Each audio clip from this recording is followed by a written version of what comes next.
Inside the newly renovated Church of St. George in the northern Iraqi town of Teleskaf, Hayat Kamoun Daoud led children dressed as Santa Claus singing jingle bells in Aramaic.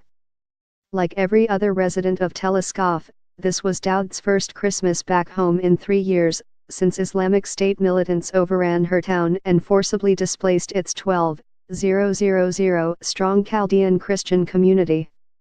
It's so special to be back in my church, the church where I got married, the church I raised my children in, the school headmistress said, tears in her eyes. Faced with a choice to convert, pay a tax or die, Daoud, like many other Christians in the Nineveh Plains, chose to flee.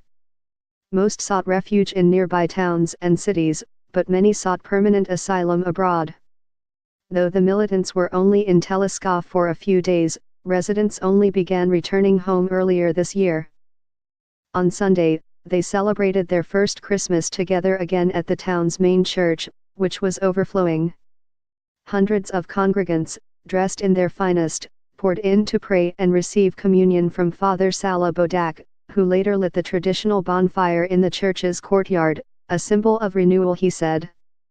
Despite the obvious joys of being able to celebrate openly once again, it was a bittersweet Christmas for most across the Nineveh Plains, the epicenter of Iraq's ancient Christian communities which can trace their history in the country back to millennia.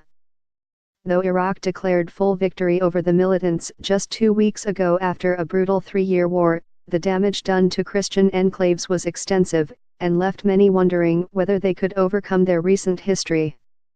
ISIS ravaged Christian areas, looting and burning down homes and churches, stripping them of all valuable artifacts and smashing relics.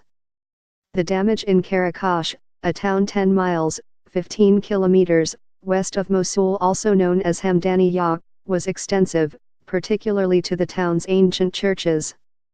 At the Syrian Catholic Church of the Immaculate, congregants gathered for midnight mass on Sunday, surrounded by scorched and blackened walls, still tagged with ISIS graffiti. They also sat on donated plastic chairs.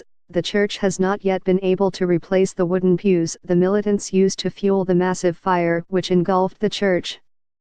Most families will require tens of thousands of dollars to repair their homes and replace their stolen goods. But most say they can overcome the material damage, unlike the forced separation of their families. Before the militant onslaught, Karakash was the largest Christian settlement in Iraq, with a population of more than 50,000. But today, only a few hundred families have returned. Entire congregations have moved overseas, such as the Syriac Orthodox congregation of the Church of Marchmani. On Saturday afternoon, Father Boutros Kappa, the head of Karakash's Church of the Immaculate, was trying hard to summon any sense of hope to deliver his congregation during Christmas Mass.